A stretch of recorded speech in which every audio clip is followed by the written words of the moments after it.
पिंपरी चिंचवडमध्ये delivery boy, courier boy आणि चालक म्हणून काम करणाऱ्या 4 जणांना पोलिसांनी अटक केली. आरोपींकडून 9 पिस्तूल, 46 जिवंत कारतूस आणि 5 मॅगझिन्स असा सुमारे 8 लाखांचा शस्त्रसाठा जप्त केला आहे. एवढा मोठा शस्त्रसाठा कोणासाठी किंवा का आणला गेला होता या प्रकरणाचा पुढील तपास पोलिसांच्या गुन्हे शाखेकडून सुरू आहे. माननीय पोलीस आयुक्त विनय कुमार चौबे यांच्या आदेशाने मागच्या महिन्यामध्ये आपण एक अवैध शस्त्रविरोधी मोहीम राबवली होती.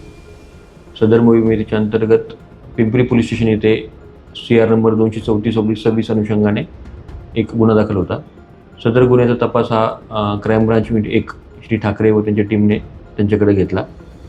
सदर गुन्ह्याच्या तपासामध्ये एक 4 आरोपी युनिट 1च्या टीमने ताब्यात घेतले आणि या 4 आरोपींकडनं एकूण 9 देशी कट्टे, 5 मॅगझिन आणि 49 जिवंत कारतूसं अशी ताब्यात घेण्यात आलेली आहेत.